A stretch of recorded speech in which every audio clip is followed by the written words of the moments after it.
Hello good morning students. आज अपना video में આપણે ધોરણ 8 એની અંદર યુનિટ નંબર 3 જોઈ રહ્યા હતા। યુનિટ 3 માં આપણે એક્ટિવિટી 1, 2 અને 3 પાઠ આપણે ચાલી ગયો છે।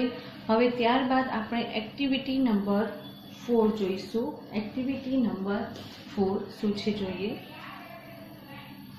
Listen to the following phrase. અહીં આપણને નીચે ફ્રેઝ આપ્યા છે એટલે કે શબ્દ સમૂહ આપ્યા છે એ જોવાના છે। read them aloud એને વાંચવાના છે। find out similar phrase from the later activity 2 and 3 એટલે આગળની જે એક્ટિવિટી 2 અને 3 છે એટલે કે આપણો પાઠ છે અને એની પહેલા વિનુવાળી એક્ટિવિટી છે એમાંથી અને ફોલો ધ એક્ઝામ્પલ। એક્ઝામ્પલમાં આપ્યું છે એ પ્રમાણે આપણે એને સેન્ટેન્સીસ લખવાના છે। એક્ઝામ્પલ જોઈએ। કેમ બેક ફ્રોમ અમરેલી, અમરેલીથી પાછા આવ્યા। ઓકે, तो एने रिलेटेड कयु सेंटेन्स छे तो केम बेक इन द इवनिंग ए लोको फरवा गया हता त्यांथी सांजे पाछा आव्या। टीना छे ट्रेड फेर में स्कूल ट्रीप में गया हता त्यांथी ए लोको सांजे पाछा आव्या। तो आवा शब्दों आपणे पाठमांथी शोधीने लखवाना छे। तो जोईए आगळ आपणे। Number 2 fell down from the giant wheel. Giant wheel એટલે મોટા ચકડોળ પરથી ફેલ ડાઉન એટલે પડી ગયા। તો એને રિલેટેડ વાક્ય આપણને આપ્યું છે। જોઈએ આપણી પાસે બુકમાં કે વિનુવાળા લેસનમાં કે fell down and broke his leg, પડી ગયો અને એનો પગ એને તૂટી ગયો। તો fell down and broke his leg, fell down and broke his leg।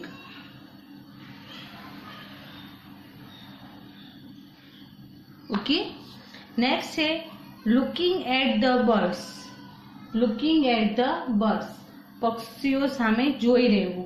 તો એ આપણા વિલેજ ફેરમાં આવતું હતું કે looking at the planes, બાળકો છે એ પ્લેન સામે જોઈ રહ્યા હતા।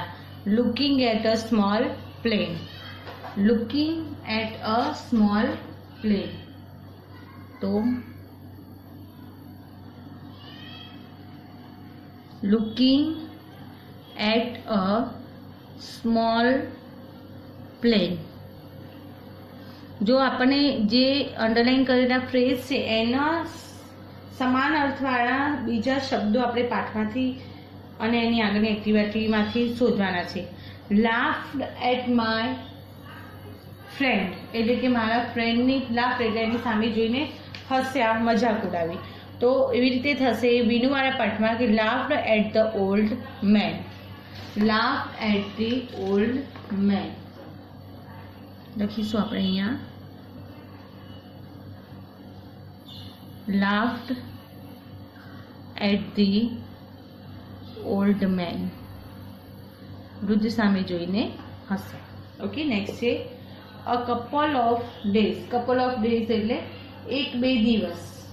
ઓકે, તો એની રિલેટેડ સેન્ટેન્સ છે કે couple of sweet shops।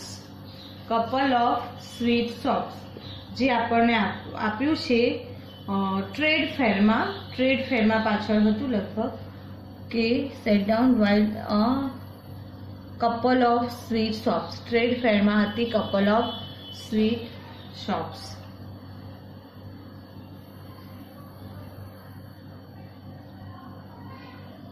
couple of sweet shops।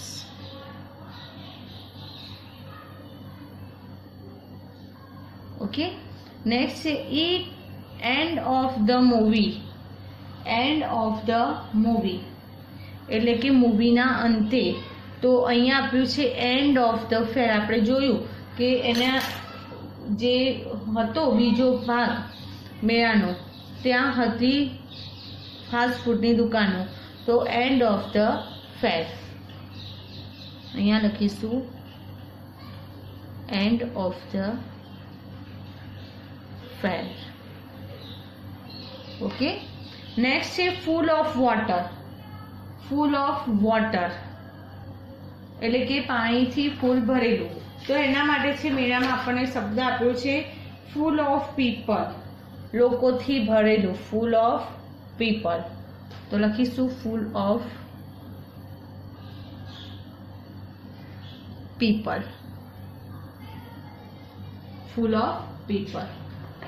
એના પછી છે ક્લાઇમ્બ અપ ધ હિલ, એટલે કે હિલ ઉપર, પર્વતની ટેકરી ઉપર ચડો.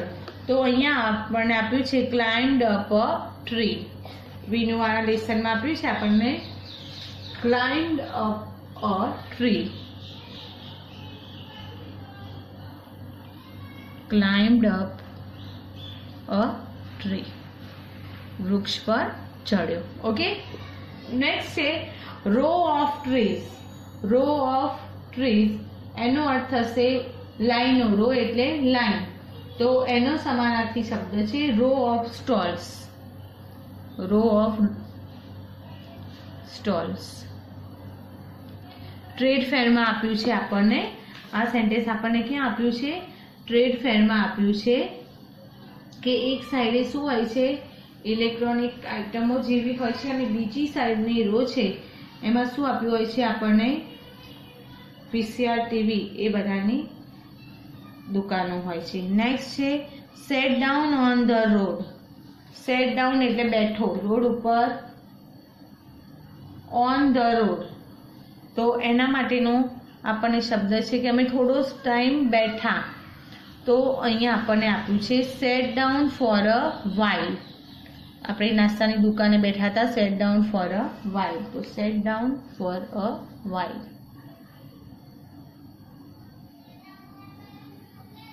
સેટ ડાઉન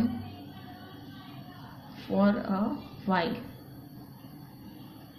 ઓકે, એના પછી નેક્સ્ટ છે make T for true or F for false in the bracket against each. આપણને અહીંયા વાક્યો આપ્યા છે, એની સામે જો વિધાન સાચું છે તો T લખવાનું, અને ખોટું છે તો આપણે F લખીશું. ચલો પહેલા જોઈશું. ટીના વિઝિટેડ ધોળાવીરા. સાચું કે ખોટું? તો ફોલ્સ. શું થશે? ફોલ્સ. કારણ કે ધોળાવીરાની મુલાકાત કોણે લીધી હોય છે? મીનાએ લીધી હોય છે. ટીનાએ શેની મુલાકાત લીધી હોય છે? તો ટીનાએ ટ્રેડ ફેર અને વિલેજ ફેરની મુલાકાત લીધી હોય છે. નેક્સ્ટ છે Meena visited the trade fair in March 2014. મીનાએ 2014માં માર્ચ મહિનામાં ટ્રેડ ફેરની મુલાકાત લીધી છે. તો સેન્ટેન્સ ફોલ્સ છે. ટ્રેડ ફેરની મુલાકાત લીધી હોય છે પણ મીનાએ નથી લીધી હોતી. કોણે લીધી હોય છે? ટીનાએ લીધી હોય છે. Meena visited the village fair with her parents. તો ફરીથી સેન્ટેન્સ થશે ફોલ્સ, કેમ કે વિલેજ ફેરની મુલાકાત કોણે લીધી હોય છે? ટીનાએ લીધી હોય છે. નેક્સ્ટ છે trade fair was in Halol. Trade fair હાલોલમાં હતો. તો સેન્ટેન્સ છે ફોલ. હાલોલ અને પાવાગઢની વચ્ચે કોઈ ગામમાં હતો, એટલે ફોલ્સ થશે. મીના એટ જલેબીસ. મીનાએ જલેબી ખાધી. તો ફોલ્સ. ઓકે, હવે છે એક્ટિવિટી નંબર 5. હવે આગળ છે એક્ટિવિટી નંબર 5. બેબીની જોડીમાં કામ કરો. ટીનાનો પત્ર ફરીથી વાંચો અને નીચે આપેલા 3 કોલમમાં મુદ્દા લખો. આપણે અહીંયા લખવાના છે, મેં લખીને રાખ્યા છે કે વિલેજ ફેરની વિગતો. વિલેજ ફેરમાં કઈ વસ્તુઓ જોવા મળે છે, ટ્રેડ ફેરમાં કઈ વસ્તુઓ જોવા મળે છે, અને બંનેમાં લાગુ પડતી વસ્તુઓ. જો અહીંયા આપણે જગ્યા નાની છે એટલે મેં બધામાં 2-3 મુદ્દા લખ્યા છે. ઓકે, તમને પેરેગ્રાફ આપે અને તમારે એક્ઝામમાં લખવાનું હોય તો જેટલા મુદ્દા બેમાં અલગ અલગ હોય એ બધા જ લખવાના, સેમ હોય બધા અહીંયા લખવાના. પણ પાઠમાં વધારે મુદ્દા છે, આપણે અહીંયા આટલી ઓછી જગ્યામાં એ આવશે નહીં, એટલે આપણે એ પ્રમાણે લખ્યા છે. પહેલાં જોઈએ વિલેજ ફેરમાં કઈ વસ્તુઓ જોવા મળે છે અને ટ્રેડ ફેરમાં. તો it held in a village. Village fair છે ક્યાં ભરાય છે? વિલેજ એટલે ગામમાં. તો ટ્રેડ ફેર છે તો it held in a city. ક્યાં હોય છે? શહેરમાં.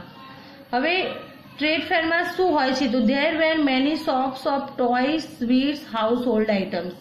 શેની દુકાનો હોય છે? તો રમકડાની, સ્વીટ્સ એટલે મીઠાઈની અને ઘર વખરીઓની આઇટમની. જ્યારે there were many stalls of electronic goods, fridge, washing machine etcetera. જ્યારે ટ્રેડ ફેરમાં શેની દુકાનો હોય છે?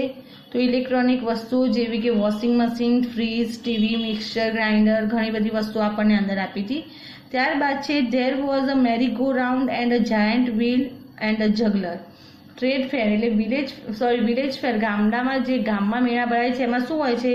ચકડોળ હોય છે, નાની ચકરડીઓ હોય છે, જાદુગર હોય છે, એ બધું હોય છે. જ્યારે ટ્રેડ ફેરમાં શું હોય છે? તો there were fast food stalls. પછી બીજું પણ લખી શકીએ કે ટ્રેડ ફેર છે તો એમાં કોણ હોય? વિલેજ ફેરમાં તો શોપકીપર એટલે કે દુકાનદાર પોતે હોય છે, જ્યારે ટ્રેડ ફેર છે તો એમાં સેલ્સ ગર્લ્સ ઊભી હોય છે. બંનેમાં લાગુ પડતી વિગતો જોઈએ તો there was a big crowd and a lot of noise. તમે કોઈ પણ ફેરમાં જાઓ, વિલેજ ફેર કે ટ્રેડ ફેર, તો ત્યાં લોકોની સંખ્યા વધારે હોય છે અને એના કારણે બંને જગ્યાએ અવાજ પણ હોય છે. There were shops and stalls selling various things. અને બંનેમાં દુકાનો અને નાના નાના સ્ટોલ હોય છે જ્યાં ઘણી વસ્તુઓ વેચાતી હોય છે. હવે જોઈએ આગળ શું છે. Study the detail in activity 3 એટલે કે પાર્ટ 3માં જે ડિટેલ આપી છે એનો અભ્યાસ કરો. The two fair had something similar and something different. બંને મેળામાં ઘણી વસ્તુઓ સરખી છે અને ઘણી બધી વસ્તુઓ અલગ પડતી છે. આપણે ઉપર જોઈએ એમ કે અહીંયા સરખું છે અને આ બધું અલગ પડે છે. So what is similar by using word like and also to? And also to જેવા શબ્દોનો ઉપયોગ કરી અને જે વસ્તુઓ સરખી છે એ દર્શાવવાની છે. અને so what is different by using words but? અને but નો ઉપયોગ કરી અને જે વસ્તુ અલગ પડે છે એ દર્શાવવાની છે. ઓકે, હવે આપણે જોઈએ. જો અહીંયા પણ આપણને આપણી લાઇન્સ આપી છે એટલે લિમિટેશન છે, તો એમાં જેટલું માગશે એટલું આપણે લખીશું. પણ તમારે એક્ઝામમાં પૂછાય તો તમને પેરેગ્રાફ આપ્યો હોય એ મુજબ તમારે બધું લખવાનું રહેશે. ઓકે, તો આપણે પહેલા લખીશું કે વિલેજ બંનેમાં એક તો લોકોની સંખ્યા વધારે હોય છે અને અવાજ હોય છે, એટલે આપણે લખીશું કે અ village fair and a trade fair,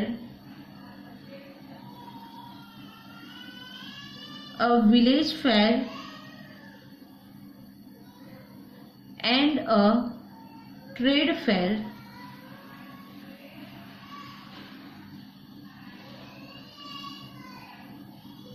have a lot of noise, have a lot of noise and also a big crowd and also a big crowd. એટલે કે ત્યાં ક્રાઉડ એટલે કે ઘણી વસ્તી હોય છે અને ઘોંઘાટ પણ બહુ હોય છે. પછી જોઈએ તો બંનેમાં સ્ટોલ્સ અને શોપ હોય છે. તો અ village fair and a trade fair have a village fair and a trade fair have. બંને જગ્યાએ શું હોય છે? તો સ્ટોલ્સ અને શોપ હોય છે. Stalls and shops. શું હોય છે? selling different items, selling different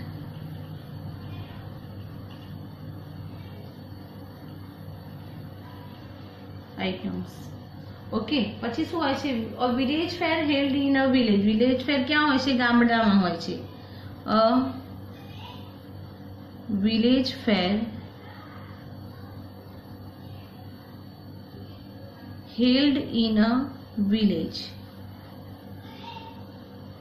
જ્યારે ટ્રેડ ફેર ક્યાં હોય છે? તો સિટીમાં હોય છે. But a trade fair is held in a city. But a trade fair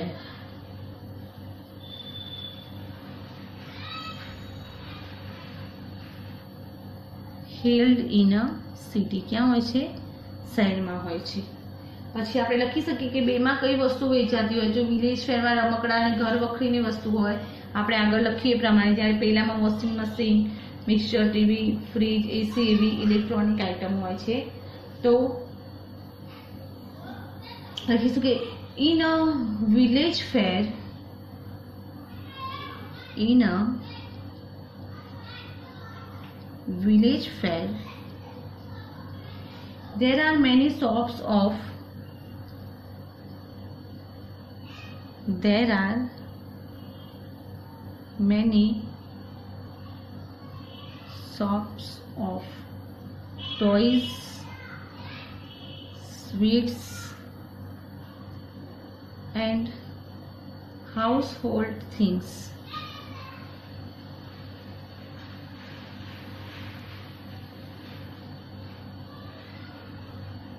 Okay, જ્યારે trade fair but in a trade fair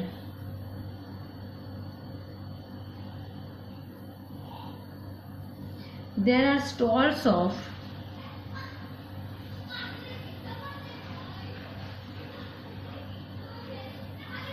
સેના હોય છે તો ઇલેક્ટ્રોનિક ગુડ્સ એન્ડ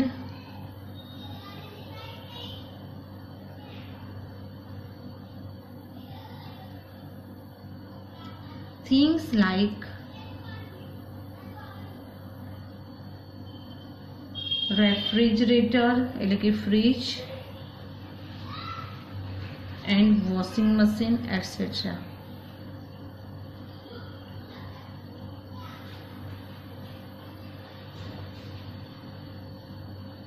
ઓકે, આપણે અહીંયા જગ્યા નથી, બાકી આપણે આગળ એમ પણ લખી શકીએ કે ટ્રેડ ફેર છે તો there were merry-go-round and a giant wheel juggler are at the trade fair but there are fast food stalls ને એ બધું શું હોય છે ટ્રેડ ફેરમાં હોય છે. આમાં પણ આપણે આગળ ઘણી વસ્તુઓ લખી શકીએ. ઓકે, હવે જોઈએ એક્ટિવિટી નંબર 6. એક્ટિવિટી નંબર 6 શું આપ્યું છે? Manisha is comparing what she was doing yesterday and today. આમાં આપણને આપ્યું છે કે મનીષાએ ગઈકાલે અને આજે શું કર્યું છે એ બંનેની સરખામણી આપી છે એટ ધ સેમ ટાઈમ, એક જ સમયે. દાખલા તરીકે કેન યુ હેલ્પ હર. જો શું છે અહીંયા ટાઈમ આપ્યો છે યસ્ટરડે એક્ટિવિટી, ટુડે એક્ટિવિટી, કે સવારે 7 વાગે 7 AM સવારે 7 વાગે ગઈકાલે મનીષાએ શું કરતી હતી? She was reading a book, ચોપડી વાંચી હતી. તો અહીંયા આપણને વાક્ય આપ્યું છે કે yesterday at 7 AM Manisha was reading a book. અને આજે એ જ સમયે મનીષા 7 વાગે શું કરી રહી છે કે she is helping her mother in a kitchen. તો today 7 AM helping her kitchen in her mother in the kitchen, એની મમ્મીને રસોડામાં મદદ કરી રહી છે.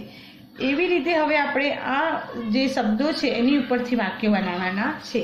તો આપણે જોઈએ, પહેલું આપણને આપ્યું છે કે 11 AM એટલે કે સવારે 11 વાગે ડ્રો પિક્ચર એટલે પિક્ચર દોર્યું. અને અટેન્ડિંગ પ્રેયર, ગઈકાલે એને ચિત્ર દોરતી હતી અને આજે અટેન્ડિંગ પ્રેયર એટલે પ્રાર્થનામાં હાજરી આપી છે. તો આપણે લખી શકીએ, પહેલા યસ્ટરડે વાળું વાક્ય બનાવીએ કે યસ્ટરડે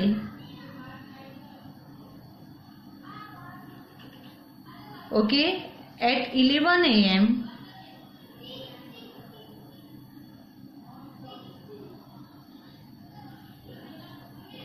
શું છે? Manisha was drawing a picture. Manisha was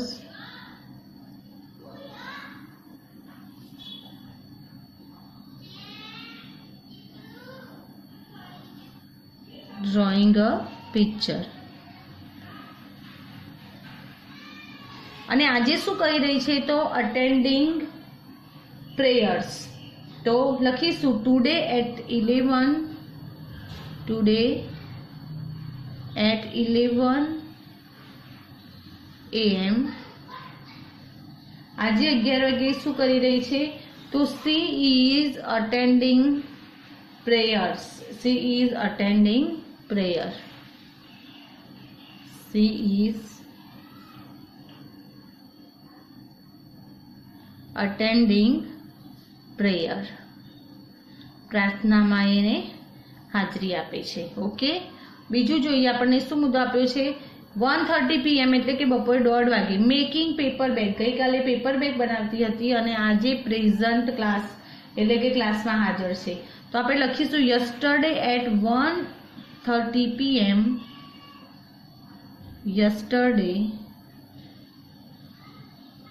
at 1:30 PM શું છે? Manisha was making a paper bag. Manisha was